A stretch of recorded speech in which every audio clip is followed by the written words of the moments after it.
Selamat malam, selamat datang di Mata Najwa. Saya Najwa Shihab, tuan rumah Mata Najwa. Cerita tentang penegakan hukum yang semena-mena kembali mengemuka di depan mata kita. Dari proses penangkapan yang janggal hingga penggeledahan tak masuk akal, mempertebal prasangka tentang rapuhnya warga yang papa di hadapan penegak hukum yang memegang kuasa. Kita jengah dengan hukum yang hanya tajam pada yang lemah, jangan sampai skeptisisme malah semakin mewabah. Mari kita simak lagi cerita-cerita pedih dari bawah, sembari mengingatkan penegak hukum agar tak pongah. Inilah Mata Najwa, hukuman suka-suka. Bapak, ini bukan penjahat, bukan penjahat, Pak! Iya, Pak! Tanggal 29. Kami tidak akan berhenti sampai proyek tambang ini berhenti mengeruk pasir.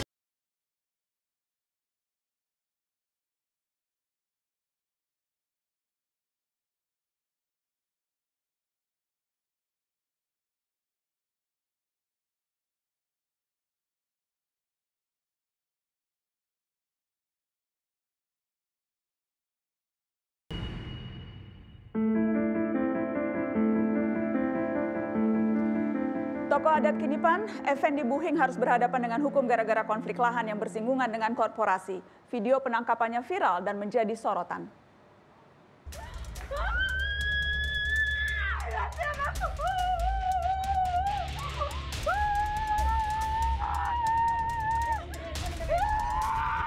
Ayo, ikut semua, ayo.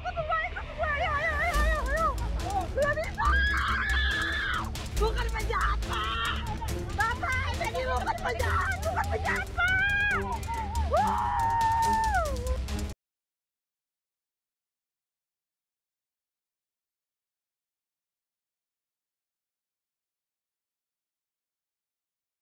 Kinipan! Ini hak Kinipan! Ini hak Kinipan! Tanggal 29. Pulang!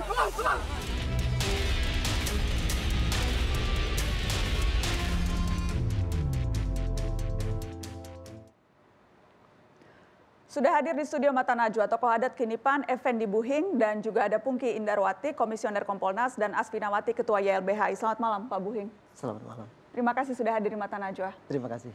Asvin, selamat malam. Mbak Pungki, selamat malam. Saya akan ke Pak Buhing dulu. Pak Buhing, sehat-sehat, Pak? Sehat walaupun batin saya masih rasa tersiksa. Kenapa, Pak Buhing? Dengan peristiwa 7 hari yang lalu menangkap saya tanpa sebab. Ini masih sakit rasanya hati ini. Dan Kalau sehat-sehat. sehat, tapi kalau melihat seperti tadi video itu kan viral di mana-mana. Ketika itu jadi persisnya Pak Buhing sedang di rumah ya, Pak? Iya, betul. Di rumah? Di rumah, ya. Itu yang berteriak-teriak itu ibu atau Istri. istri Pak Buhing? Dengan keponakan. Oke, jadi Pak Buhing di rumah sama sekali tidak tahu akan ada yang datang. Seperti apa ceritanya, Pak? Waktu itu sekitar jam 2:11 ya. Saya kebetulan habis nelpon. Saya ke rumah, duduk-duduk di teras depan rumah itu. Setelah itu datang mobil rombongan, kita 7 mobilnya. Turun aparat keamanan yang pakaian preman, yang berpakaian lengkap, yang pakai laras panjang itu. Saya tidak tahu apa namanya. Lewat aja di depan rumah. Begitu ada yang singgah, saya nanya saya, apakah ini rumah Effendi Buhing? Saya bilang iya. Apa Bapak Effendi Buhing? Ya, saya bilang. Langsung dia menunjukkan surat penangkapan sebagai tersangka menyuruh pencurian senso atau alat pemotong. Saya menolak karena sebelumnya saya tidak pernah diperiksa, saya tidak pernah dipanggil, tahu-tahu sudah ada penangkapan, sehingga terjadi ya ditarik-tarik seperti itu. Kemudian kan itu di video kita lihat Pak Buhing dibawa ke dalam mobil. Iya, betul. Itu dibawa kemana itu di mobil, Pak? Katanya untuk ke Polda Kalteng. Di dalam mobil perlakuan aparat kepada Pak Buhing bagaimana? Tidak ada yang kasar, tapi mereka ketawa-ketawa menonton video yang mereka rekam sendiri yang saat penangkapan.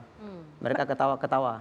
Tertawa-tertawa? Iya. Oh, jadi pada saat Pak Buhing diseret-seret masuk ke mobil itu ada yang merekam? Mereka merekam sendiri? Mereka merekam sendiri. Terus mereka melihat lagi di mobil? Iya, melihat lagi mobil. Nah, jadi mereka ketawa-ketawa. Kayaknya senang mereka melihat. Pak Buhing tidak diajak bicara sama sekali sepanjang jalan itu. Berapa jauh itu Pak? Berapa lama? 1 jam lebih ke kota Nangabuliknya, Lamandau. Kalau ke Palangkarayanya atau ke Poldanya mungkin bisa 9 jam. Tapi di tengah jalan balik arah ke Polda Kobar, Kota Waringin Barat. Malah lewat dari Polda yang wilayah saya. Kemudian dilepas Pak Buhing? Besok harinya. Besok harinya dilepas? Iya. Baik, yang jelas kan kemudian tadi seperti Pak Buhing sampaikan, tuduhannya adalah Pak Buhing menyuruh orang untuk melakukan pencurian gergaji pohon. Apa yang bisa Pak Buhing jelaskan soal tuduhan itu? Ya, pertama saya tidak di lokasi ya saat kejadian. Yang kedua, bahwa saat itu anak-anak menjaga hutan. Karena kami sudah bosan dengan perusahaan SML ini yang sudah bertahun-tahun mereka menggarap hutan. Kami larang hari ini, kalau mereka kerja kami larang, mereka pulang, itu kami balik mereka kerja lagi. Dengan saat kejadian tanggal 23 itu, anak-anak kan meminta mereka ini jangan bekerja, sehingga mesin gergaji ini mereka tahan sebagai jaminan lah supaya mereka jangan bekerja. Jadi yang pekerjanya ada di situ, anak-anak ikan banyak yang di situ karena mereka kan menjaga hutan itu.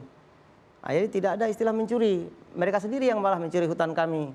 Mereka mencuri ulin kami, mereka mencuri kayu-kayu kami. Selama ini kan mereka tidak ada bermusyawarah dengan kami. Mereka ambil sendiri. Kami larang, mereka pulang. Begitu kami pulang, mereka kerja. Jadi berawal dari itu. Ada berapa sekarang teman-teman atau dari warga Kinipan yang juga berada dalam sangkaan atau tudingan yang sama? 4 orang. 4 orang sudah status tersangka. Dengan adanya penangkapan saya kemarin, mereka ada penangguhan penahanan. Oke, yang kemudian juga sempat ramai Pak Buhing, ada video Pak Buhing yang setelah bebas kemudian menyatakan ada miskomunikasi dan sebagainya. Saya mau menunjukkan itu dan nanti saya mau minta cerita Pak Buhing kenapa bisa sampai ada video seperti itu. Kita lihat yang ini. Berkaitan dengan masalah kemarin ada diskomunikasi sedikit dan itu situasional sifatnya, dan saya pun memaklumi dan juga dari pihak polisi juga memaklumi dengan situasi dan polisi seperti itu. Bagi saya ini merupakan pengalaman dan pelajaran untuk kita semua. Kita ambil hikmahnya saja, dan saat ini saya diperlakukan dengan baik, yang ngopi-ngopi, kasih makan. Tidak ada masalah apa-apa, sudah clear semuanya, tidak ada masalah. Aku dari Kiniman memang kita nampaknya ada diskomunikasi memang. Tapi setelah itu sampai dari dalam mobil sampai ke Pangkalan Bun, tidak ada masalah, tidak ada kata kasar pun tidak ada. Pak Buhing, itu jadi bentuk miskomunikasi saja dan sebagainya. Ada banyak spekulasi. Itu pernyataan apakah dibuat di bawah tekanan? Saya mau minta klarifikasi, itu betul hanya sebatas miskomunikasi? Iya, situasi saat saya diwawancarai itu kan situasinya saya di ruang Polres Kobar. Karena saya tidak tahu situasi di luar, rupanya sudah begitu viral. Oleh sebab itu Polres meminta membuat testimoni yang artinya menyejukkan semua orang. Jadi saya tangkap bahwa artinya jangan membuat statement yang justru memperkeruh atau memperburuk suasana. Sehingga saya mengatakan itu miskomunikasi. Sebenarnya hati saya sakit. Ya saya katakan hati saya sakit. Saya diperlakukan sangat kasar. Ya saya anggap itu seperti teroris saya. Sebenarnya ya waktu itu pun saya sudah mengatakan yang tidak mengenakkan. Tapi yang pertama karena saya pinginnya keluar. Pinginnya cepat keluar ya saya iya saja. Baik. Nanti saya ingin tahu apa persisnya perjuangan atau tuntutan Pak Buhing dan kawan-kawan. Saya juga nanti akan minta tanggapan Asvin dan Mbak Pungki setelah pariwara. Tetap di sini. Hukuman suka-suka. Kami akan kembali sesaat lagi.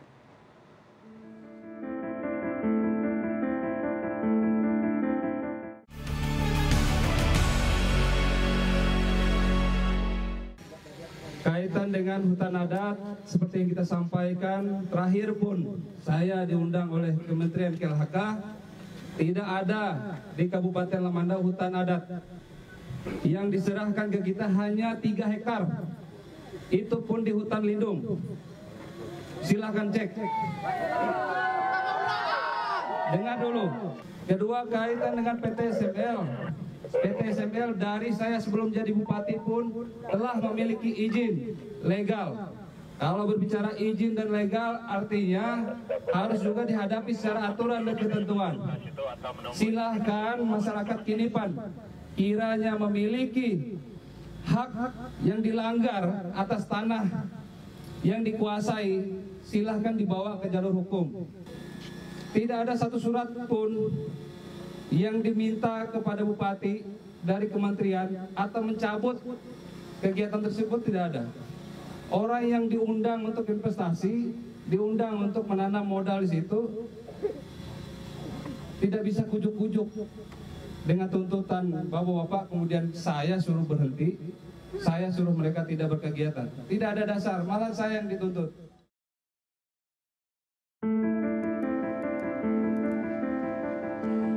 Saya bersama dengan Effendi Buhing. Pak Buhing, tadi kita dengarkan pernyataan Bupati Lamandau. Tidak ada hutan adat katanya di Lamandau. Berarti yang Anda perjuangkan dan kawan-kawan itu apa kalau tidak ada hutan adat? Pertama, statement Bupati Lamandau ini kemarin dia hanya mau mendengar kata dia. Kata masyarakat dia tidak mau dengar. Dia langsung pergi. Pertama saya pertanyakan, apa benar ini orang Dayak, Bupati ini? Apa benar dia asli Dayak? Karena orang Dayak di sana, khususnya Kinipan, sebelum Indonesia ini merdeka, sudah ada namanya Kinipan. Sudah ada namanya masyarakat adat. Ya. Dengan adanya masyarakat adat, dia punya wilayah. Karena dengan desa tetangga dia berbatasan, dengan desa berbatasan, dia punya wilayah. Hanya legal formal yang mungkin yang dimaksud oleh Bupati. Tetapi Bupati sebagai orang Dayak juga, kalau memang betul dia orang Dayak, dia harus mengakui bahwa memang ada hutan adat di sana. Kita bukan ujuk-ujuk di sana. Kita bukan apa. Kita memang sejak Indonesia ada, sebelum Indonesia ada, bukan sejak Indonesia, sebelum Indonesia ada kita sudah ada di sana. Dari leluhur kita sudah ada di sana. Sampai saya pun lahir dan besar di sana. Artinya saya masyarakat ada di sana.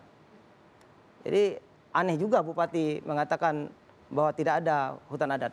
Legal formal maksudnya, jadi apakah memang selama ini jalur-jalur yang Pak Buhing tempuh dan kawan-kawan untuk memperjuangkan tanah adat ini lewat proses apa saja? Ya, sudah banyak proses yang kita lalui. Dari pemetaan, dari kita ke DPRD. Sudah berapa lama? Dari tahun berapa, Pak? Dari tahun 2016 kita pemetaan dan lain sebagainya. Kita sudah berjuang. Kita sampaikan dengan Bupati, kita sampaikan semalam ke KLHK. Kita meminta pengesahan hutan adat kita. Tapi sampai hari ini tidak ada jawaban. Jadi kita secara kepemerintahan ya sudah kita pengakuan dari pemerintah. Jadi sampai sudah ke KSP pun sudah ke kantor staf kepresidenan? Ya, pernah. Sudah. Tapi sampai sekarang juga tidak ada hasil? Belum ada. Kalau KSP sudah memberikan jawaban tertulis, tapi karena ini kan sifatnya pemerintah daerah yang menangani, pemerintah daerah yang tidak melaksanakan. Jadi persisnya yang terjadi adalah Pak Buhing dan teman-teman masyarakat adat, ada lahan yang dikuasai oleh PT SML yang merupakan hak adat dari Pak Kinipan. Iya betul. Iya betul. Secara singkatnya itu. Iya.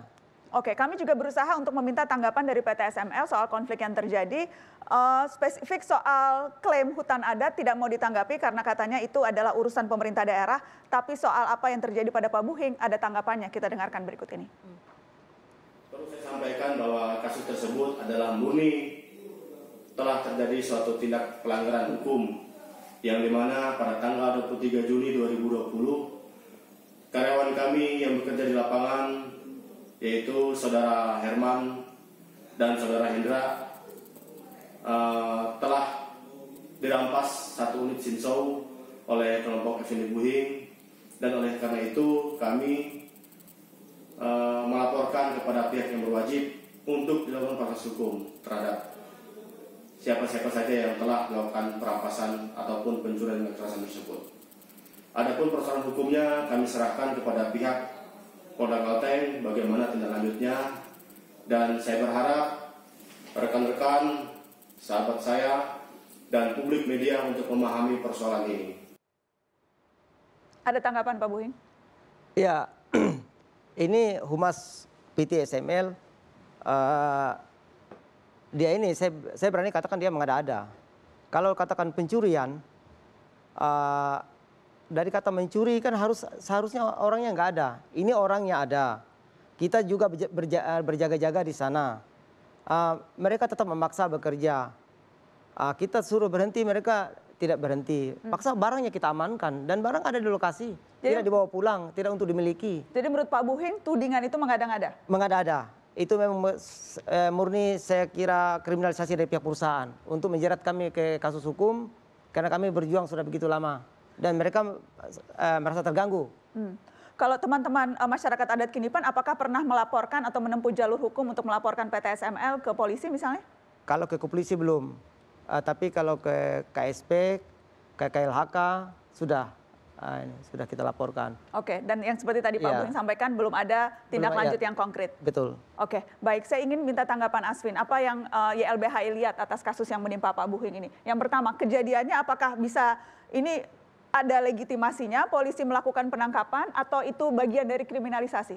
Saya mau mengklirkan itu dulu. Pertama itu kriminalisasi dan semakin lama semakin banyak pola seperti ini. Kan penangkapan itu harusnya kalau orangnya sudah dipanggil, diperiksa, tidak datang. Tapi kami menemui di banyak tempat sudah banyak sekali orang ditangkap belum pernah diperiksa. Jadi dia ditangkap untuk apa sesungguhnya? Itu adalah indikasi kriminalisasi karena orang ditangkap, ditahan itu harus ada 2 alat bukti.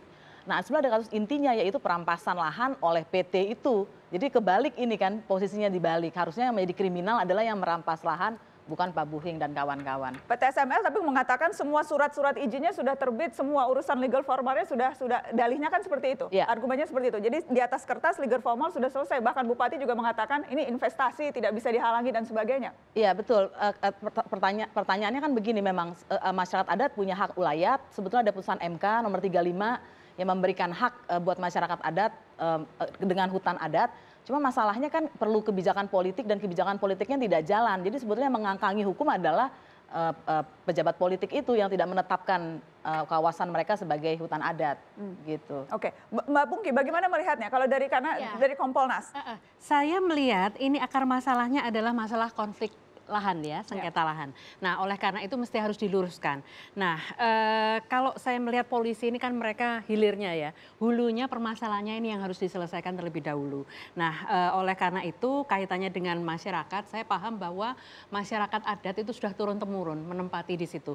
Meskipun juga kalau nanti pertandingan untuk menyatakan ini legal siapa yang legal siapa yang ini, masyarakat adat punya bukti, terus kemudian perusahaan punya bukti. Nah, oleh karena itu usul saya seharusnya ini dimediasi. Nah, yang bisa memediasi memang gubernur atau pemerintah daerah yang ada di situ.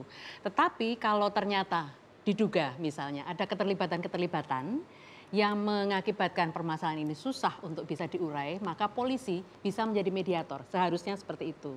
Nah, oleh karena itu ketika kasusnya Pak Buhing, kami juga termasuk yang mencoba menghubungi Kapolda untuk supaya sebaiknya ini dilepas dulu karena ini melawan masyarakat ya. Dan polisi adalah tanggung jawabnya atau tugasnya adalah memelihara Harkamtibmas, melayani, mengayomi, melindungi dan menegakkan hukum. Nah, oleh karena itu kalau dalam beberapa kasus yang terlihat polisi lebih memihak kepada korporasi bagaimana? Kaitannya dengan Harkamtibmas, oleh karena itu pertama yang harus dijaga adalah kondisinya supaya aman terlebih dahulu. Itu yang mesti harus didahulukan. Artinya masyarakat adat juga dijaga situasinya, kemudian perusahaan juga dijaga. Nah, kemudian baru kita melakukan mediasi seperti itu. Saya ingin tahu, Pak Buhing, apakah sempat ada mediasi atau upaya untuk duduk bersama antara PT SML dan teman-teman masyarakat adat Kinipan? Kita sudah berkali-kali meminta mediasi dengan mereka untuk berbicara dengan mereka. Pertama kita undang, mereka tidak datang. Kita datang ke sana, mereka bilang akan kami tampung, akan kami sampaikan ke manajemen. Malahan itu pertemuan kami yang terakhir dengan direktur utamanya.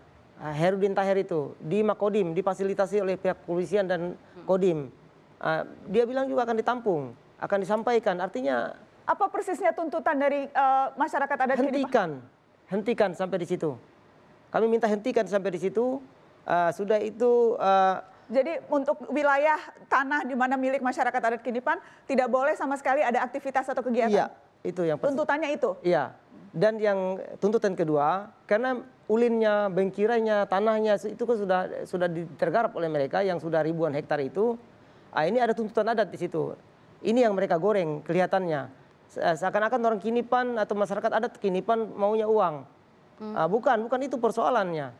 Karena memang sempat tersebut bahwa tuntutannya ganti rugi sampai 10 miliar. Betul, itu pun kurang sebenarnya. Tapi karena tuntutan adat, kita tidak menghitung angka. Kita menghitung adat atau pasal adat yang mereka langgar. Ini itu pun bukan saya ya, ini tokoh-tokoh adat. Dan atas dua tuntutan itu tanggapannya? Mereka tidak mau. Kami punya izin, katanya kami punya izin. Nah inilah yang kita persoalkan. Izinnya dari mana? Kita tidak pernah diberitahu. Dari izin lokasi sampai katanya HGU dan lain sebagainya kita tidak pernah tahu. Kita tidak pernah dilibatkan. Datang perusahaan menggusur lokasi kami. Oke, surat-surat izin yang kemudian keluar, yang akhirnya menjadi dasar untuk perusahaan melakukan aktivitas, yang kemudian dijadikan alasan untuk menggusur penghasilan atau aktivitas yang dilakukan oleh warga. Bagaimana seharusnya ini disikapi, Aswin? Saya mau jawab dengan data KPK bahwa sebagian besar kasus korupsi yang melibatkan kepala daerah adalah terkait perizinan. Gitu. Jadi justru yang harus dilihat siapa sih pemilik perusahaan ini, dia punya hubungan siapa dengan orang-orang kuat di daerah tersebut gitu. Dan apakah proses penerbitan izinnya sudah proper dalam arti tidak melibatkan suap atau juga sudah dengan masyarakat adat, karena hak ulayat masyarakat adat itu diakui oleh konstitusi. Masalahnya kan di Indonesia begitu, konstitusi itu karena saking tingginya itu nggak dilaksanakan lagi, dianggap kalah dengan peraturan yang lebih rendah seperti peraturan gubernur, izin gubernur dan lain-lain. Dan kemudian tumpuannya kemana? Sudah ke KSP, sudah ke istana, sudah kemana-mana. Jadi apa yang bisa kemudian konkret dilakukan sekarang ini kemudian menjadi viral karena videonya banyak ditonton sehingga menjadi perhatian publik. Tapi kalau tidak, mungkin saja perjuangan ini tidak akan pernah didengar oleh Jakarta sekalipun. Betul. Jadi perjuangan masyarakat adat yang terjadi di Kinipan ini kan sebetulnya sangat klasik, menimpa banyak tempat. Jadi yang dialami Pak Buhing dan catatan di LBHI ada 94 orang masyarakat adat itu yang kami tangani. Jadi aslinya lebih banyak dari itu yang juga dikriminalisasi seperti Pak Buhing. Dan akar persoalannya persis seperti itu, bahwa tanah ulayat mereka, tanah adat mereka dirampas oleh perusahaan. Mereka tidak tahu kapan tiba-tiba beralih haknya. Sebagian besar melibatkan suap. Ya ini harus menurut saya ya Presiden, DPR semua harus turun tangan. Oke. Apalagi yang akan dilakukan ke depan, Pak Buhing? Yang pertama saya berharap supaya tidak ada lagi Effendi yang lain di seluruh Indonesia ini yang mempertahankan wilayah adatnya, mempertahankan ruang hidupnya. Jadi itu yang pertama saya harapkan. Jadi Kinipan ini sebagai air lah begitu. Yang kedua saya kira pemerintah pusat segeralah mengesahkan undang-undang tentang masyarakat adat itu. Saya kira itu mulanya yang sehingganya agak sulit. Dan yang terakhir saya berharap ada pengakuan dari pemerintah khususnya untuk wilayah adat Kinipan segera mungkin lah. Dan untuk kasus Kinipan saya mohon dengan Polda Kalteng SP3 lah. Ini mengada-ngada lah. Saya berani katakan ini mengada-ngada. Jadi supaya tidak terambah runyam masalah ini, saya kira di SP3 aja lah kasus ini. Termasuk teman-teman saya itu. Baik. Itu aja yang mungkin saya harapkan. Ada yang ingin disampaikan penutup? Ya, saya ingin saya sampaikan yang pertama, saya tadi lupa salam adat Dayak. Boleh saya dengar salam adat Dayak? Oh boleh, ya. Adil Katelino, berceramin ke surga, bersengat ke jubata. Harus. Ya, terima kasih. Boleh saya tahu artinya? Adil Katelino artinya kita harus adil kepada semua orang. Bersengat ke jubata artinya kita tunduk kepada Tuhan. Bercermin ke surga, surga adalah tempat kita, artinya kita cerminan lah hidup kita di surga. Jadi adil pada semua, tunduk pada Tuhan. Ya. Dan surga menjadi cerminan semua. Ya, itu ya kira-kira. Indah sekali. Ya. Terima kasih banyak Pak Buhing sudah hadir ke Mata Najwa jauh-jauh dari Kinipan. Iya, terima kasih. Ada satu yang ingin saya sampaikan, bisa minta waktu sedikit? Boleh.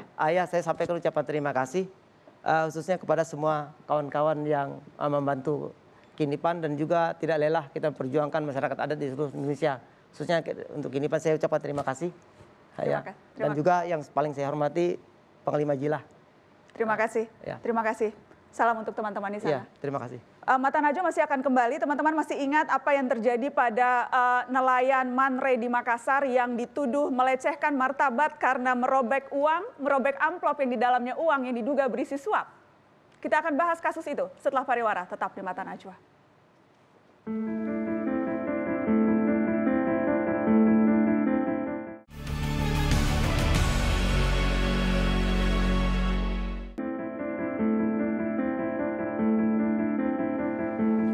Berurusan dengan hukum karena berseberangan dengan kepentingan korporasi juga dialami oleh para nelayan di Pulau Kodingareng di Makassar yang menolak aktivitas pertambangan pasir.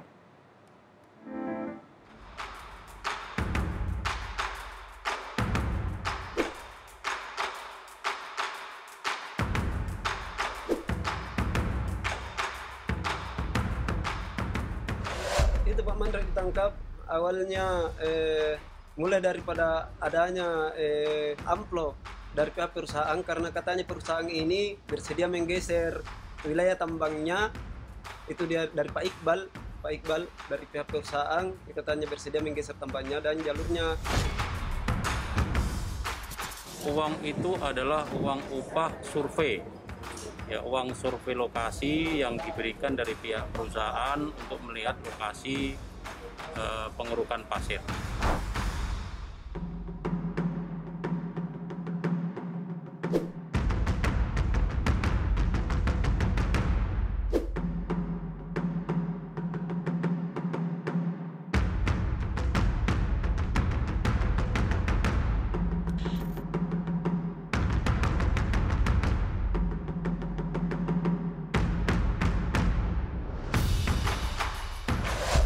Semenjak adanya penebangan pasir di Pulau Kodingareng, di wilayah tangkap nelayan Pulau Kodingareng, maka keadaan masyarakat Pulau Kodingareng itu sangat susah sekali. Karena di situ aktivitas kami mencari ikan, kami berharap agar zona-zona tambang itu dicabut atau dihentikan. Dan sudah terhubung dengan Mata Najwa Suwandi, nelayan Kodingareng, dan ada juga Edi Kurniawan, Koordinator Bidang Hak Atas Lingkungan Hidup LBH Makassar selaku pendamping hukum. Assalamualaikum Pak Suwandi, Bang Edi. Bisa dengar Najwa di studio? Waalaikumsalam.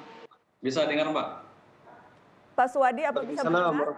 Bisa. Saya ke Pak Suwadi dulu sebelum nanti ke Bang Edi. Pak Suwadi, jadi persisnya ceritanya seperti apa? Pak MANRE, teman Pak Suwadi, itu ketika ditangkap polisi dibilangnya menghina uang karena merobek amplop isi uang. Boleh diceritakan ke kami, Pak?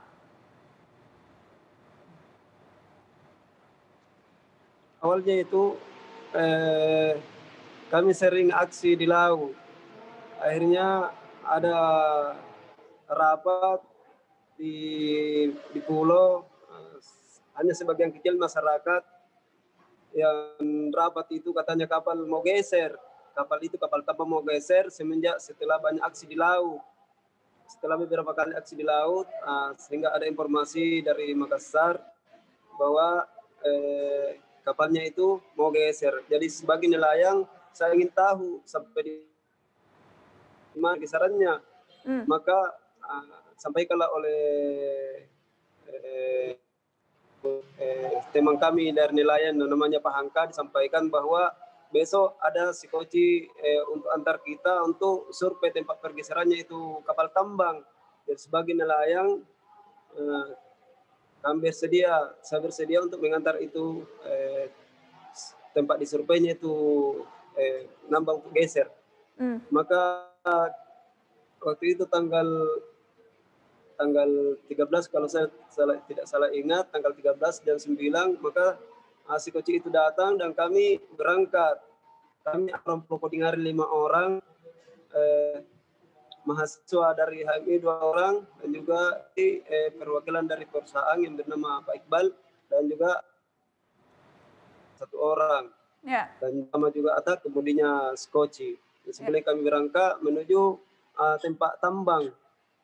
Akhirnya di tengah perjalanan tiba-tiba dari pihak proyek, dari pihak perusahaan berkata Ketika masih berjalan sekitar 6 mil, dia hentikan anunya, skocinya, dia bilang di sini titik tambangnya. Maka kami bilang bukan di sini, tapi masih di sana sekitar 8 mil, 9 mil dari pulau. Nah, kami sampai antar lagi ke sana, akhirnya tibalah kami di sana. Maka sampai di sana, di titik penambangan sonanya itu penambang, maka sebagai nelayan saya ajak itu dari pihak perusahaan. Ya.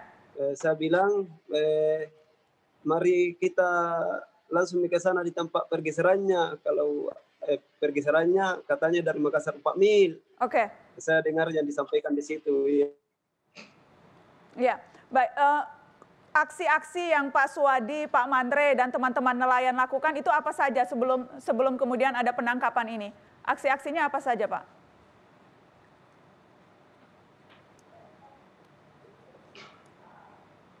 Baik, tampaknya ada gangguan komunikasi. Saya ingin ke LBH Makassar, ada Pak Edi Kurniawan. Bang Edi, jadi sekarang Pak Mandre statusnya masih ada dalam tahanan? Ya, halo. Iya. Ya, terima kasih Mbak. Jadi patut kita bersyukur, alhamdulillah kemarin malam Pak Mandre sudah ditangguhkan. Jadi beliau sudah berkumpul kembali bersama keluarga dan bisa kembali mencari nafkah. Cuman beliau saat ini belum mau ditemui karena mau menenangkan diri dulu. Jadi berapa banyak persisnya yang ditahan? Apakah hanya Pak Mandre atau ada nelayan yang lain? Ada 2 orang ditahan, satu Pak Mandre, satu Pak Saharudin. Namun dua-duanya sudah ditangguhkan, Pak. Dan persisnya tuduhannya itu karena itu, merobek uang, jadi dianggap melukai martabat lambang negara, begitu? Kalau Pak Mandre itu terkait peristiwa perobekan amplop, itu terjadi di tanggal 16 Juli 2020 di Pulau Kodingaring. Kalau Pak Saharudin, itu terkait peristiwa aksi di Makassar Newport, lokasi proyek reklamasi, yang diduga ada kekerasan dalam kegiatan aksi. Oke, LBH Makassar memang sejak awal mendampingi teman-teman nelayan. Apakah memang melihat ada kejanggalan selama proses hukum yang berlangsung ini? Kejanggalan itu sangat nyata kami lihat dan berdasarkan bukti-bukti yang kami miliki. Pertama, kasus ini kalau dikatakan penegakan hukum, tentu kami katakan ini tidak murni penegakan hukum. Karena harus dipahami secara utuh dan konteksnya apa sehingga peristiwa itu terjadi. Tadi sudah dijelaskan Pak Suwadi bahwa sebelum peristiwa perobekan amplop itu sebenarnya ada peristiwa-peristiwa yang mendahului sehingga terjadi peristiwa itu. Misalnya kami mencatat nelayan itu sudah melakukan aksi sebanyak 5 kali, baik di laut maupun di darat, hingga berusaha bertemu dengan gubernur, namun tak kunjung ditemui oleh gubernur. Malah gubernur melontarkan narasi-narasi yang melukai perasaan nelayan. Nah, harapan nelayan ribuan di Pulau Kodingaring itu mendapat solusi dari pemerintah, malah yang datang adalah amplop itu. Padahal sebelumnya nelayan sudah menyatakan mereka tidak ingin ganti rugi dalam bentuk apapun. Mereka menolak sogokan dan suapan. Yang mereka inginkan adalah tambang itu berhenti dari lokasi tangkap mereka. Karena ini adalah konflik ruang. Ada perampasan ruang hidup. Jadi nelayan di lokasi tambang itu adalah ruang hidupnya, wilayah tangkap. Sementara tambang itu setiap hari terjadi di ruang hidup sehingga berdampak pada hak dasar. Namun pada tanggal 16 malah datang amplop. Disitulah membuat nelayan marah. Dan Pak Mandre secara simbolik merobek amplop tersebut dengan maksud menolak semua ganti rugi karena nelayan ingin menghentikan tambang karena itu adalah ruang penghidupan mereka. Dan pada saat penambangan berlangsung oleh perusahaan itu ada pengawalan polisi, informasinya apakah itu betul? Iya, ya Mbak, ada pengawalan polisi. Pada awal-awalnya belum ada pengawalan polisi, hanya kapal saja yang menambang. Terus setelah kejadian Pak Mandre ditangkap, baru polisi secara aktif mengawal kapal tersebut. Sehingga terjadilah peristiwa yang kedua. Belum cukup 2 minggu, terjadi lagi penangkapan terhadap 3 orang nelayan, yaitu Pak Baharudin, Faisal, dan Pak Saharudin. Dan ada penenggelaman kapal, 2 tenggelam, 1 rusak. Oke, saya ingin mencoba ke Pak Suwadi lagi yang ada di Pulau Kodingareng. Apakah masih bisa mendengar saya, Pak Suwadi? Masih tersambung? Iya.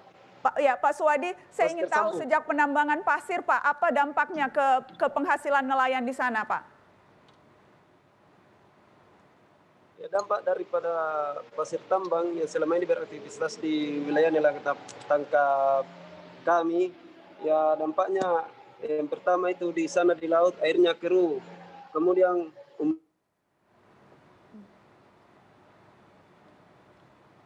Ya, sayang sekali terputus. Apakah masih bisa tersambung? Iya, saya baru bisa menangkap airnya keruh. Susah. Gelombangnya semakin tinggi, kemudian susahnya tambah sulit karena pengaruhnya air keruh. Akhirnya perekonomian kami di rumah semakin berkurang juga, semakin susah. Anak-anak mau belanja juga susah, utang-utang juga sudah banyak bertumpuk di warung-warung. Berdagang juga untuk biasa dipakai bensin untuk ongkos memancing, karena hampir setiap hari itu pendapatan kurang. Dan Pak Suwadi dan nelayan teman-teman di Kodingareng memang tidak mau terima ganti rugi, tidak mau terima uang, maunya bisa kembali berlaut memancing ikan seperti biasa. Memang tidak mau dapat ganti rugi uang, Pak. Iya, tujuan utama kami itu masuk daripada tujuan warga Pulau Kodingareng ini bagaimana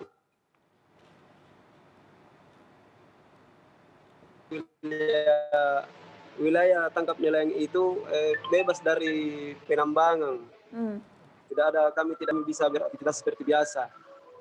Ya, jadi bukan masalah. Warga di sini tidak mau terima apapun dari perusahaan.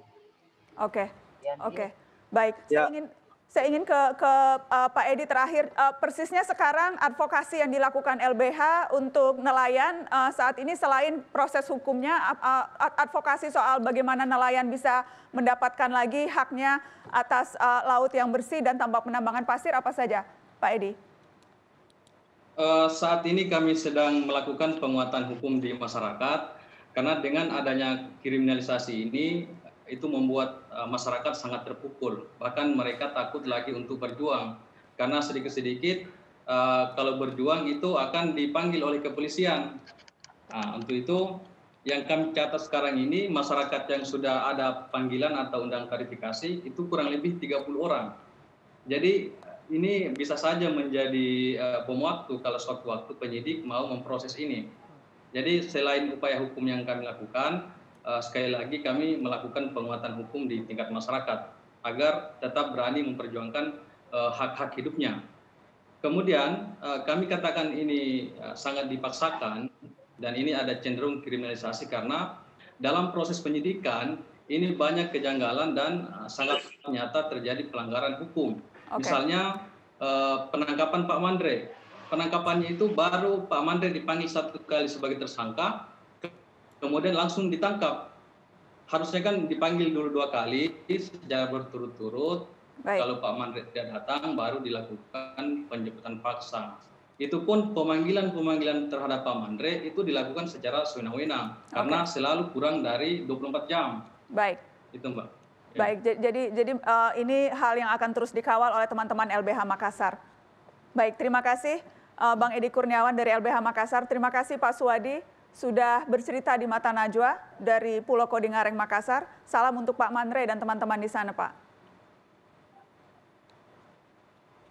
Salam Pak, ya terima kasih banyak.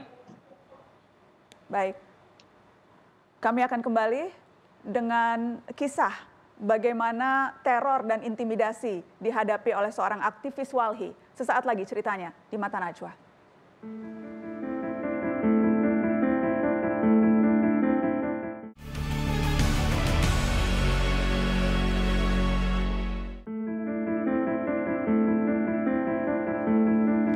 Kediaman aktivis Walhi, Zenzi Suhadi digeledah saat narkoba Polres Jakarta Selatan karena dugaan penyalahgunaan narkoba. Benarkah ini murni kasus narkoba atau ada kaitan dengan aktivitas Zenzi sebagai aktivis?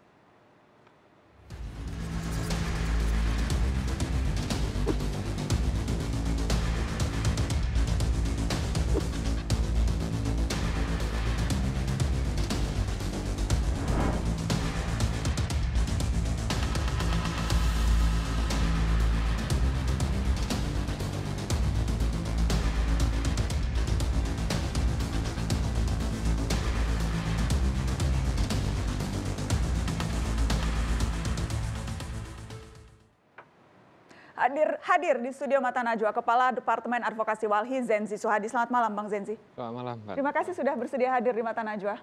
Jadi Anda dituduh memakai narkoba, digeledah malam-malam, didatangi 9 atau 10 orang polisi. Seperti apa itu? Itu sekitar jam 11 malam kan. Saya masih lembur, masih kerja, sambil tiduran di bawah itu. Pintu nggak saya tutup. Karena biasanya ada juga warga yang datang. Sekitar jam 11 itu ketika saya noleh ke pintu ada wajah Ibu RT, istrinya Pak RT sebenarnya. Tapi saya bingung kok Ibu RT nggak pakai jilbab tadi yang jalan pertama itu. Itu tadi CCTV tadi? Iya. Kok nggak pakai jilbab? Terus ada banyak laki-laki di belakangnya. Terus langsung masuk satu, langsung nanya, mana yang nama Zenzi dari Walhi? Saya bilang saya. Terus masuk mereka, 4 lagi atau 5 masuk. Yang satu tadi bilang kami dari Polres ada laporan Bapak menggunakan narkoba. Oh, saya langsung shock itu. Dan saya berpikiran ini ada yang nggak beres dengan laporan ini.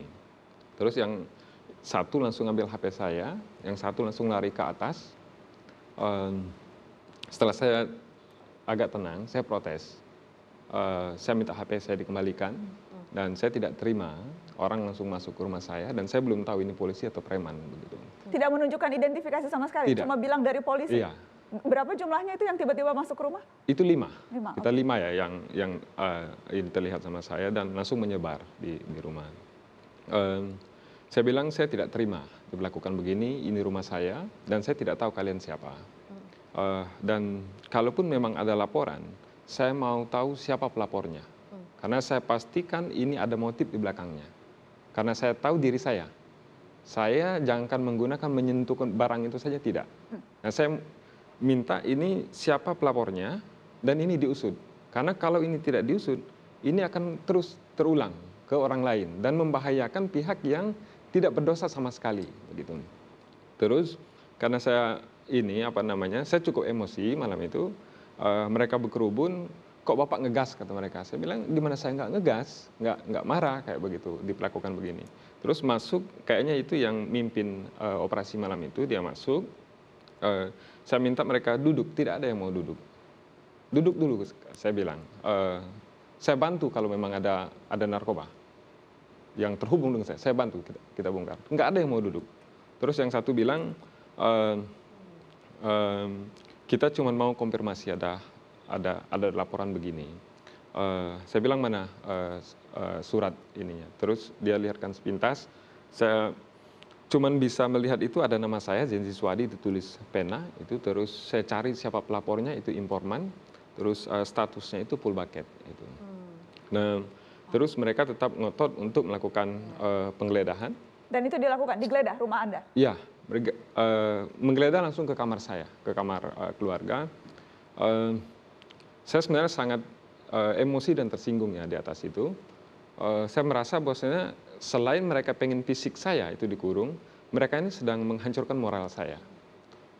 Yang satu itu ketika ngelihat baju anak perempuan saya itu, saya masih emosi dengan itu. Dia bilang, kok ada baju anak perempuan di sini? Jadi nadanya itu seolah-olah saya pedofil begitu. Dalam hati saya, yang bodoh siapa? Masuk ke rumah orang, masuk ke kamar pribadi orang. Itu baju anak perempuan saya. Nah terus yang satu lagi itu bongkarin semua tuh. Pakaian, mohon maaf ya, pakaian dalam istri saya, pakaian anak saya, dibongkar semua. Saya sangat marah waktu itu. Terus yang satu lagi itu tanya, ini kok banyak sekali senjata di kamar saya. Saya bilang, saya dari umur 11 tahun saya sudah ngajar bela diri internasional. Terus ditanya lagi, Bela diri apa? Saya bilang, saya tidak bisa sebut namanya, tapi kalau mau dipraktekkan ayo. Saya sudah sangat emosi waktu itu. Karena tidak menemukan apa-apa, kita turun ke bawah, terus saya bilang, saya sedang tidak ulang tahun, kalau mau ngeprank.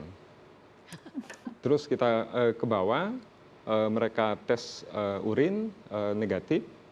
Jadi di tes urin di rumah Anda langsung? Iya, dan hasilnya langsung keluar negatif? Iya, langsung negatif. Dan saya bilang ke yang mimpin operasi, saya minta ini diusut, siapa pelapornya. Karena ini pasti ada yang punya kepentingan di belakang ini. Dia tidak begitu jelas menjawab, terus mereka pamit keluar.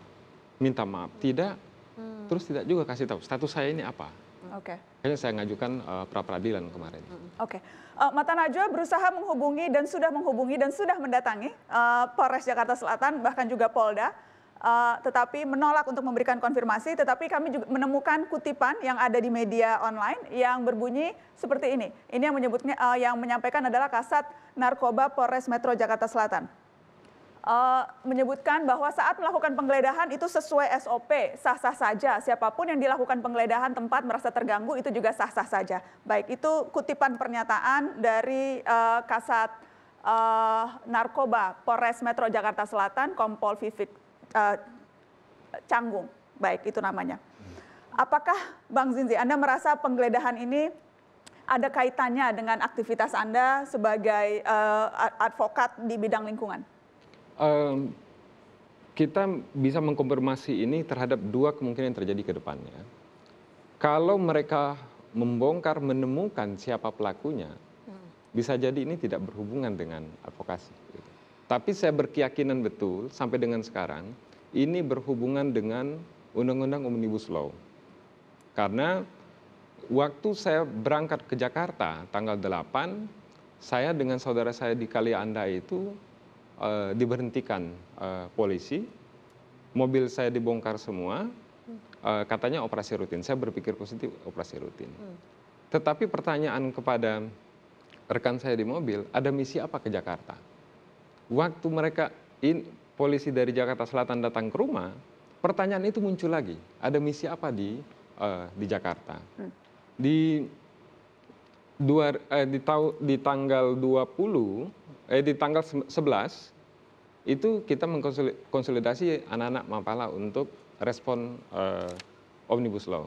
Tanggal 15 aksi, terus tanggal 21 itu kita rapat lagi dengan teman-teman mahasiswa untuk bikin aksi serentak, camping di depan DPR. Tanggal 23 mereka datang ke rumah. Itu yang paling dekat dalam naluri saya sekarang ya. Nah, kalau ancaman misalkan kriminalisasi itu terhadap kasus, motifnya beda biasanya. Saya sudah melalui semua itu. Mau dipenggal kepala sudah, ditangkap sudah, ini beda yang ini. Yang ini mau ngabisin moral. Kalau yang kasus itu biasanya kan risikonya itu ke fisik secara langsung. Risikonya itu ke badan. Kalau ini enggak. Ini bagaimana agar Walhi itu diisolasi dari publik, itu kalau saya lihat. Walhi itu mendapat citra buruk dari publik. Itu kalau saya lihat. Ya, Anda baca seperti itu motifnya. Baik. Asvin di LBHI, bagaimana melihat apa yang dihadapi oleh Zenzi dan kemudian kasus-kasus serupa yang tentunya juga kerap dihadapi oleh teman-teman aktivis lain?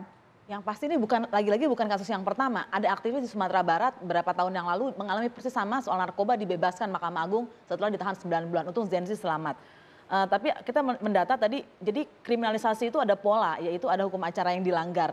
Dalam hal ini penyitaannya nggak sah, masa direbut begitu saja tanpa ada bukti, tanpa ada surat, penggeledahan tidak sah, nggak pakai surat, kemudian masuk ke pekarangan rumah orang saja itu ada pasalnya gitu ya. Kalau ini masuk ke kamar pribadi, mengobrak-abrik laci, menuduh macam-macam, dan dilakukan oleh aparat penegak hukum. Betul, dan yang paling mengerikan semua tes urin.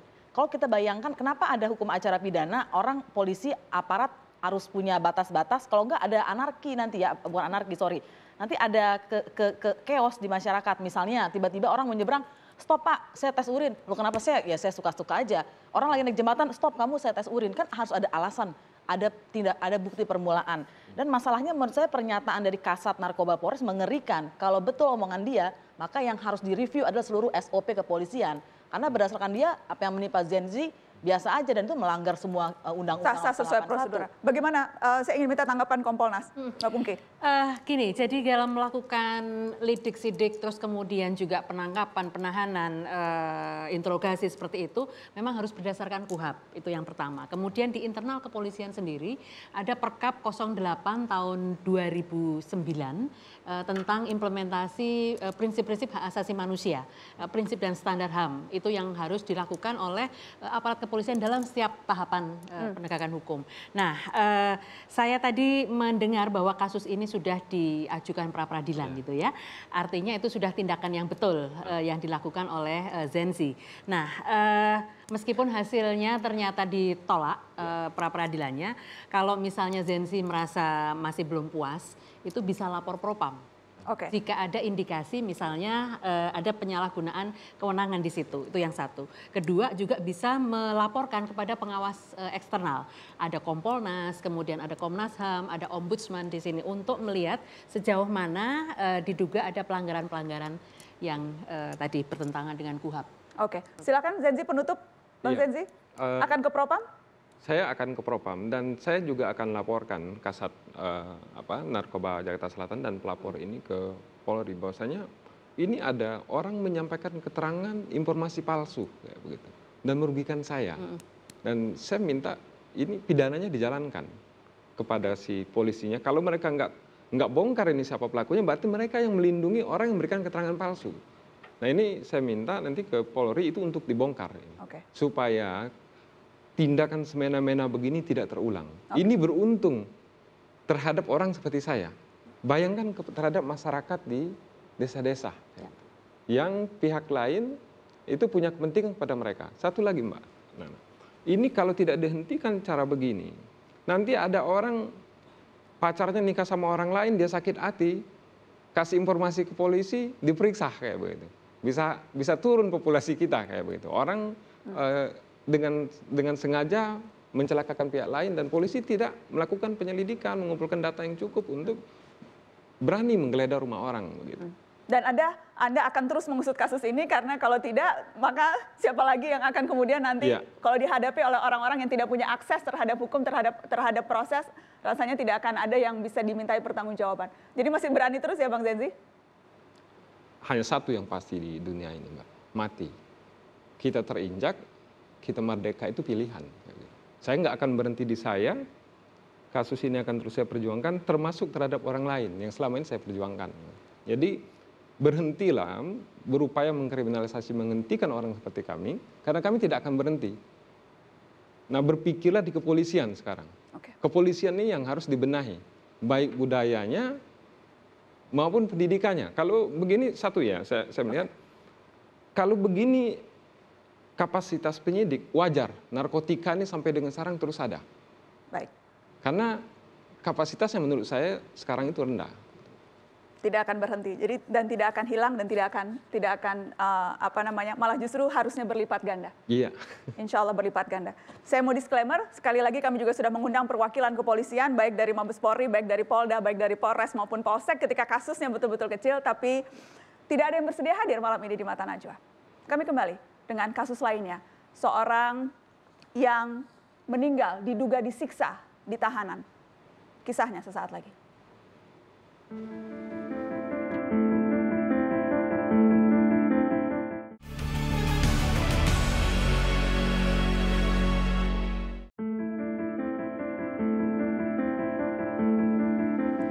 Henry Alfred Bakar, seorang nelayan di Balerang, Batam, meregang nyawa setelah ditangkap aparat kepolisian dengan tuduhan penyalahgunaan narkoba. Namun keluarga menilai ada yang janggal dengan kematian Henry.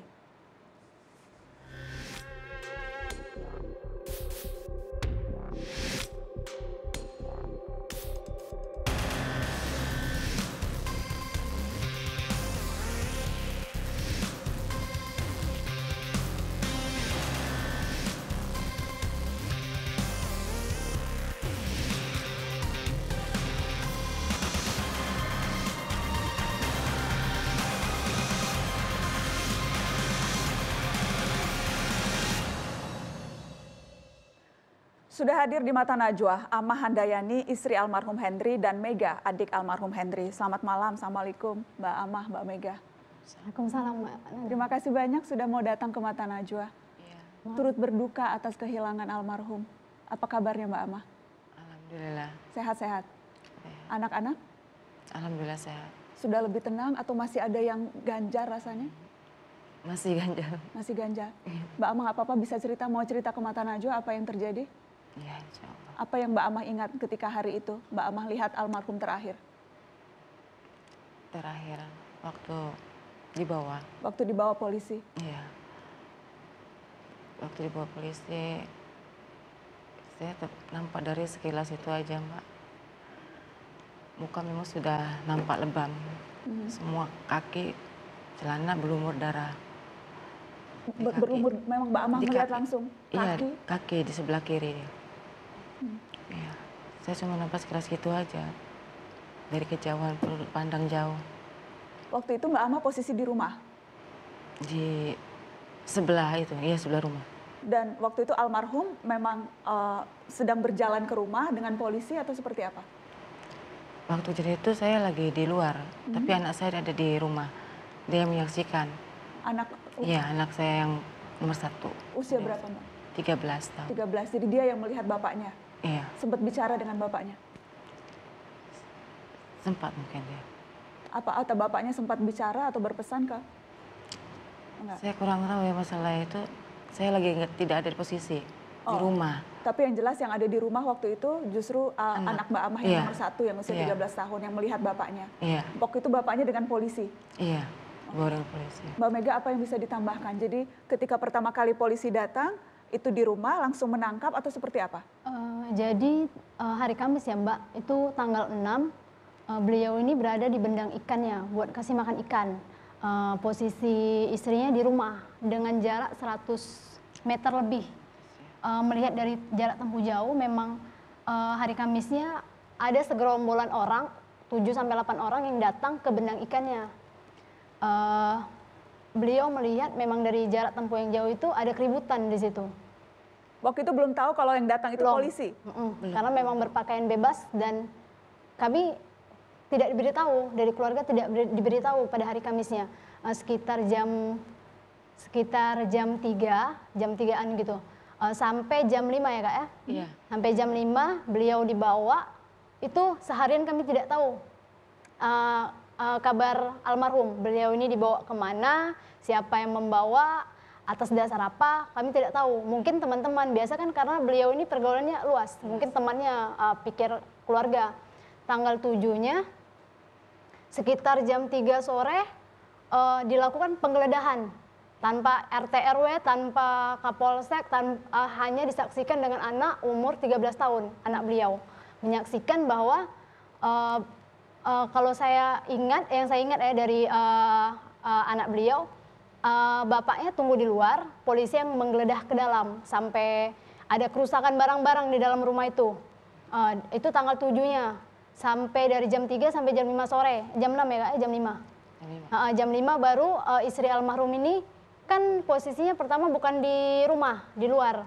Dari jam 5 pulang dibawa, jadi rumahnya ini pelantar Mbak. Jadi kalau kita mau naik kita taruh motor di bawah. Memang beliau melihat ada 2 orang yang lagi teleponan, saya tidak tahu ini siapa. Yang satu polisi, kami kenal. Memang dia polisi lah, intinya kami kenal beliau. Yang satu lagi ini berpakaian preman, ada tindi. Dan istrinya mendengar dia teleponan, apa namanya, Pak, otong ini kita press dulu. Bahasa press berarti kan akan dilakukan sesuatu. Mbak Amah dengar langsung, press dulu. Iya. Beliau itu lagi telepon dengan orang yang pakai tindi itu. Setelah tanggal 7 itu, orang 2 ini nggak kenal. Sampai di rumah, melihat istrinya di rumah, kaget. Loh ibu siapa? Saya istrinya. Jam 5 itu kan Mbak, sekitar jam 9 malam itu, polisi datang lagi. Cuman posisinya masih di bawah laut. Ibu saya, paman saya, istrinya datang. Beliau itu masih semangatin ibu lah, ibu saya. Mak, aku tak apa-apa katanya. Baliklah Mak sambil makan roti sedikit kayaknya yang dikasih polisi. Mak, aku tak apa-apa. Tapi dan kondisinya waktu itu almarhum masih seperti apa? Apakah sudah terlihat ada? Udah terlihat luka-luka? Iya. Sudah. Tapi masih bilang saya tidak apa-apa. Iya, masih pesan sama ibu, "Ma, aku tak apa-apa." Mungkin pulanglah kan gitu. Pulanglah, Ma, aku tak apa-apa. Itu pesan beliau tuh kan jam 9 malam. Paman saya juga sempat pesan sama polisi yang dia kenal ini. Oke. Kalau memang keponakan saya bersalah, dihukum, tapi jangan dipukul. Karena udah melihat kondisi beliau ini tidak stabil itu. Jangan dipukul. Tidaklah, Pak. Memang ada statement ke paman saya bahwa Henry ini ingin melarikan diri. Tapi yang saya tangkap dari teman-teman Henry, satu barengan orang ini, yang bertiga ini, bahwa mau melarikan diri bisa. Cuman memang tidak ada niat buat melarikan diri. Karena mereka di Bendang itu tidak melakukan apa-apa gitu, Mbak Nana. Oke, saya ingin tunjukkan ke pemirsa rekaman video yang tadi keluarga berikan untuk pemirsa Mata Najwa juga melihat. Ini adalah saksi mata pengemudi bot yang membawa almarhum Henry dari Batam ke belakang Padang, menyaksikan almarhum susah berdiri dengan mulut yang dilakban. Kita dengarkan. Kondisi dia gitu aja, dia kaki dia ini yang tak kuat jalan. Oh, kaki dia dah agak pincang. Dia kaki dia dah teruk rampak lah, dah tak kuat berdiri lah. Sampai dekat dengan Padang aja dia masuk dalam loket gitu tuh.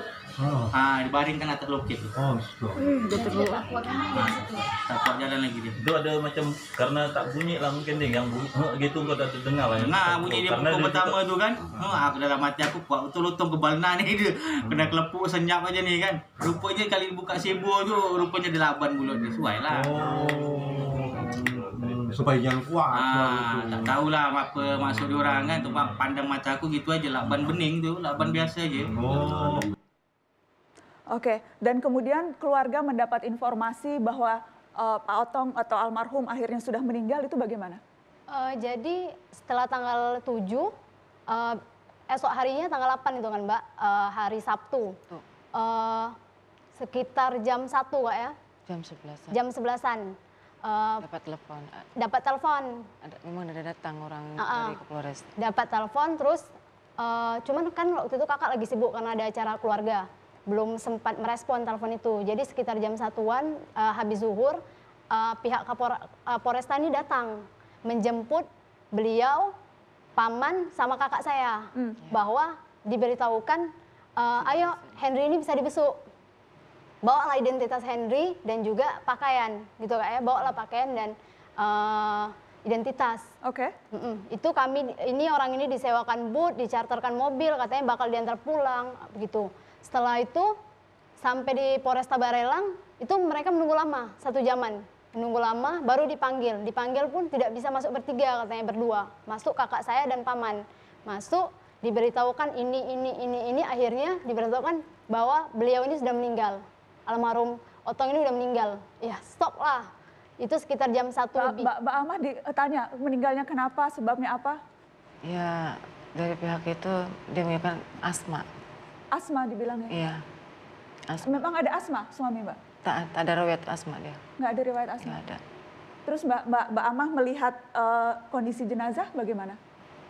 Sudah habis ya Mbak, semua kaki semua hancur, lebam biru gitu, bengkak semua, muka pun kita mukanya di wrapping itu. Itu kita ada videonya. Jadi muka almarhum di wrapping di plastik. Iya. Apa katanya alasannya kenapa harus di plastik muka almarhum?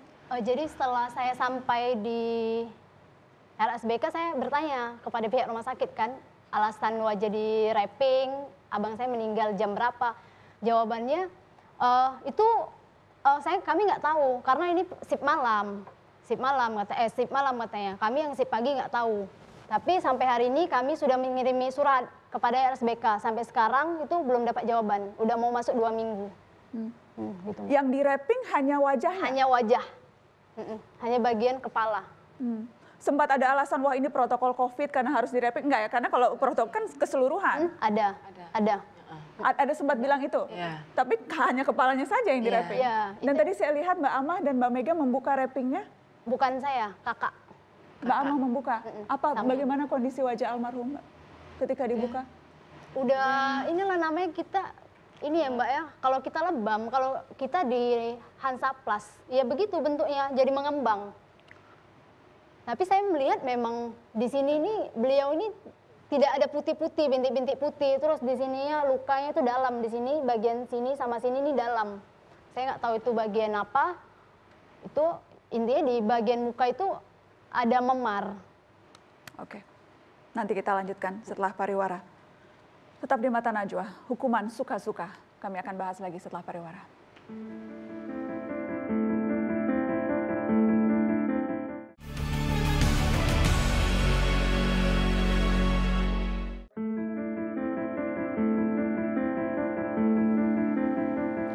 Wajah Sarpan, seorang kuli bangunan di Sumatera Utara, babak belur setelah dimintai keterangan sebagai saksi kasus pembunuhan.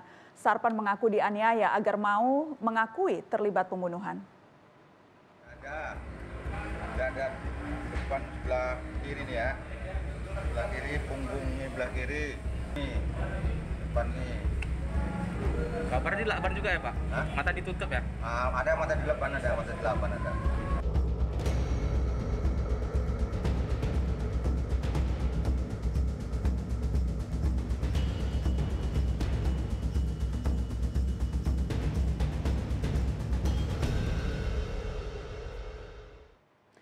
Sudah terhubung dengan Mata Najwa dari Sumatera Utara, Sardi, anak dari Pak Sarpan. Selamat malam, Bang Sardi. Selamat malam, Kak. Kondisi Bapak bagaimana? Saya dengar Bapak lagi dirawat di rumah sakit sekarang, masuk rumah sakit lagi, betul itu?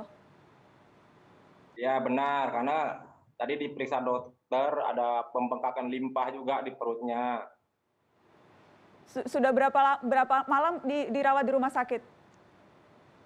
3 hari lah, baru 3 hari ini. Kondisinya tapi stabil? Stabil, alhamdulillah stabil. Itu karena pembengkakan limpa, itu apakah juga akibat dipukuli waktu itu, waktu di tahanan? Ya benar. Luka-lukanya apa saja waktu itu, Bang Sardi? Luka-luka Bapak? Bapak lebam-lebam, ada juga pukulan rotan di bagian belakang perut, dan disetrum juga sebanyak 2 kali Bapak. Itu waktu itu jadi 5 hari di tahanan dan selama 5 hari itu terus mendapat siksaan begitu ya? Ya betul, itu pengakuan Bapak sendiri. Saya ingin tahu waktu itu tiba-tiba bisa dibebaskan setelah warga rame-rame demonstrasi, itu informasi dari mana, Bang? Ketika akhirnya Bapak bisa lolos setelah 5 hari disiksa itu? Begini, kan pada waktu jenguk hari Sabtu, Ibu menerobos pintu penyidik. Karena di ruang penyidik itu tidak boleh masuk kalau kami menjenguk Bapak dalam ruangan penyidik. Jadi Ibu menerobos ruang penyidik. Lalu lihatlah Bapak ngadep ke dinding, mukanya ngadep ke dinding. Dilihatlah keadaan Bapak, mukanya lebam-lebam. Lipisnya pecah, ada juga selumutan rokok, bakal disetrum sebanyak 2 kali.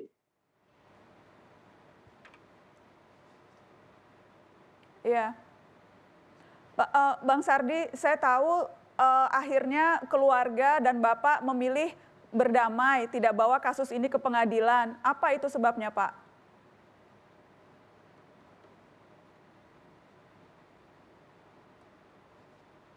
Bang Sardi, apakah bisa mendengar? Baik, terputus. Kita akan coba lagi. Baik, saya akan tunjukkan pernyataan dari Kasat Reskrim Polrestabes Medan, Kompol Martuasah Tobing, yang menyebut bahwa korban dan pihak unit Reskrim Polsek Percusetuan sepakat melakukan perdamaian dan selanjutnya menjadi persahabatan dan persaudaraan ke depan. Dan apabila Bapak Sarpan ada kesulitan, setiap saat bisa menghubungi pihak kepolisian Percut. Itu disebutkan oleh Kasat Reskrim Polrestabes Medan, yang memang akhirnya Pak Sarpan memilih berdamai dan tidak membawa kasus ini ke pengadilan. Sementara itu Polda Sumut sempat mengatakan sudah memberikan tindakan disiplin kepada 8 polisi yang terlibat dan sudah mencopot Kapolsek dari jabatannya. Apa itu tindakan disiplinnya? Mereka ditempatkan di tempat khusus dan jabatannya kita ganti. Itu pernyataan dari Polda Sumut. Apakah masih bisa tersambung dengan Pak Sardi? Baik, masih terputus. Oke, saya ingin kembali kalau begitu ke keluarga Hendri. yang juga diduga mengalami hal yang sama. Mbak Amah dan Mbak Mega, Anda tadi cerita seperti itu. Apa langkah yang diambil keluarga sekarang? Karena ada dugaan kejanggalan kematian dari kakak, Mbak Mega. Kami akan melangkah ke proses hukum selanjutnya. Karena saat ini kuasa hukum kami sedang menyiapkan pelaporan, saksi, semuanya. Oke, jadi akan membawa ini ke proses hukum. Sama sekali tidak pernah ada penjelasan dari kepolisian bahwa selain meninggal karena asma atau sempat ada penjelasan lain? Oh, enggak. Beliau hanya menyatakan bahwa Henry ini sesak napas katanya. Kesakitan sesak napas sekitar jam 3 pagi, jam 5 dibawa sampai di RSBK itu pukul 6, terus menghembuskan nafas terakhirnya pukul 7. Itu aja yang dijelaskan. Oke, kita juga ada kutipan pernyataan dari Kapolresta Balerang Batam, Kombes Polisi Purwadi Wahyu Anggoro. Kita akan tunjukkan kutipan pernyataannya yang menyebut bahwa penangkapan sudah sesuai prosedur, tidak akan ada penganiayaan, keluarga tersangka sudah lihat langsung. Baik, itu kutipan pernyataannya. Ada tanggapan atas pernyataan itu? Penangkapan sesuai prosedur. Yang jelas, prosedur yang mana? Beliau ditangkap 2 hari, kami tidak diberitahukan, kami diberitahukan beliau mati. Terus yang dikatakan prosedur yang mana? Jadi jangan berstatement menyudutkan, beliau ini korban. Kami menduga memang adanya dugaan penganiayaan. Karena dari tubuh korban, dari kasat mata kita bisa melihat dari foto memang sudah lebam-lebam, kan begitu Mbak Nana. Kalau dibilang prosedur yang mana? Kami tidak tahu sama sekali. Penggeledahan, penangkapan, penggeledahan rumah pun disaksikan oleh anak yang di bawah umur. Kan begitu. Itu Mbak Nana. Oke, saya paham tentunya keluarga masih sangat terguncang dan betul-betul masih merasa banyak pertanyaan yang belum dijawab. Banyak pertanyaan yang harus dijawab. Apakah masih bisa terhubung dengan anak Pak Sarpam, Bang Sardi? Apakah masih terhubung? Iya, saya masih. Oke, tadi pertanyaan saya, inisiatif untuk berdamai itu datang dari polisi atau dari keluarga, Bang? Dari polisi. Polisi yang ajak damai. Polisi menawarkan uang? Iya, benar. Dan uangnya diberikan? Iya. Dari keluarga jadi sudah memang tidak mau mengusut lagi, walaupun Bapak sekarang masih di rumah sakit? Benar, tapi harus ada biaya pengobatan Bapak lah dipikiri selama di rumah sakit. Ya kan kasihan kepala rumah tangga, tidak bisa kerja lagi. Oke, tetapi memang keluarga tidak mau memperpanjang ini lagi, tidak mau mengusut? Iya. Kenapa, Pak? Karena kan udah sepakat berdamai. Saya pun juga terima kasih kepada pihak polisi dan memberikan santunan kepada Bapak, udah meringankan Bapak selama ini. Baik. Salam untuk Bapak, mudah-mudahan lekas keluar dari rumah sakit. Amin, alhamdulillah. Kita akan kembali setelah pariwara. Tetap di sini.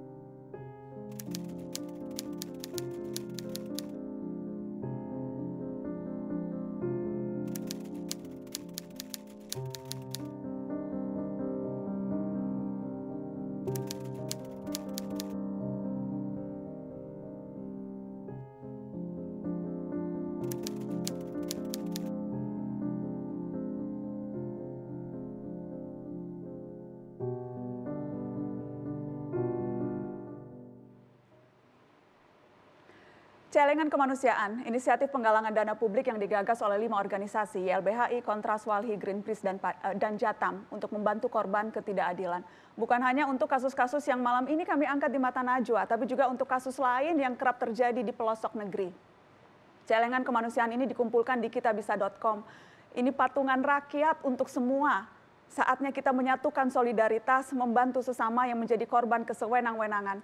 Semakin banyak yang terlibat, sekecil apapun urunannya akan sangat berharga untuk memperkuat kembali solidaritas sesama warga.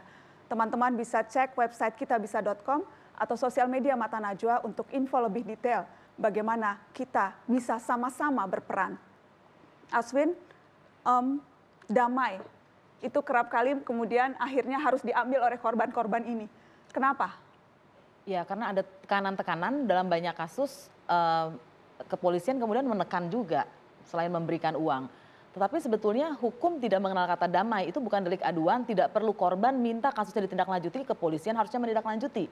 Karena selama ini selalu diberikan hukuman disiplin, kasusnya terus berulang. Kasus yang hanya kami tangani saja di tahun 2019 itu ada korban semacam ini fair trial itu 1.637 orang dalam 117 kasus, 56 di antaranya adalah torture, penyiksaan gitu. Jadi mau sampai kapan nyawa manusia hilang hanya karena dia dijadikan tersangka dan hilang karena masuk ke kantor polisi yang harusnya penegak hukum dan mengayomi masyarakat. Ini kan paradoks yang luar biasa yang harus kita hentikan segera. Yang bisa dilakukan minimal yang bisa dilakukan bersama menggalang solidaritas lewat celengan kemanusiaan yang diinisiasi juga oleh YLBHI ini. Ya, karena banyak korban kemudian berhenti karena kenyataan pahit, mereka harus bekerja, mengurus kasus itu lama, butuh uang ke sana kemari, sedangkan ada anak, pasangan yang harus dihidupi.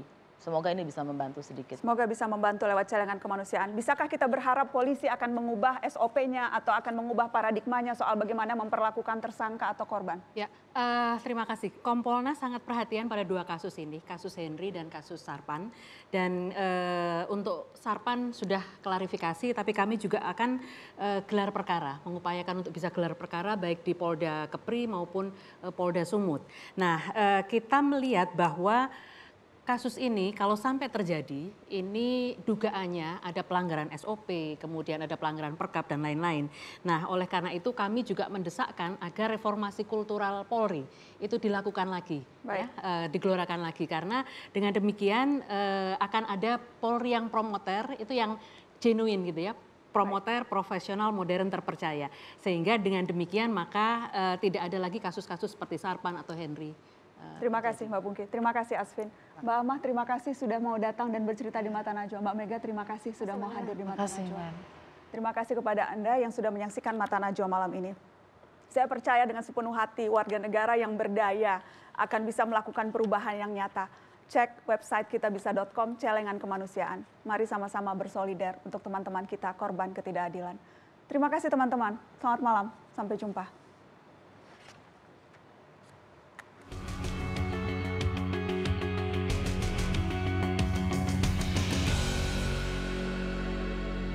Penindasan adalah pengalaman yang bisa sangat nyata, bukan konsep-konsep abstrak di dalam diktat mahasiswa.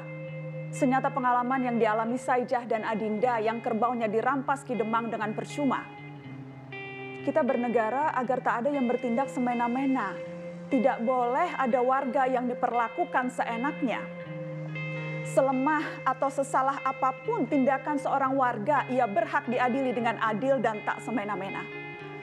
Hukum tak akan tegak dengan cara-cara yang bermasalah, hanya memicu persoalan baru yang bisa bikin jengah.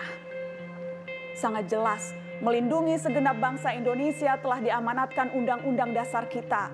Kemerdekaan Indonesia didorong hasrat yang menggebu, rindu terhadap keadilan yang sungguh menderu-deru. Jangan sampai di depan hukum semua orang setara, tapi tidak saat berurusan dengan aparat penegaknya. Dengarlah nyanyi sunyiku, bait risauku, rindu terpendamku, menyala dalam hayatku, duka padamu, duka padaku, saling lebu menghalang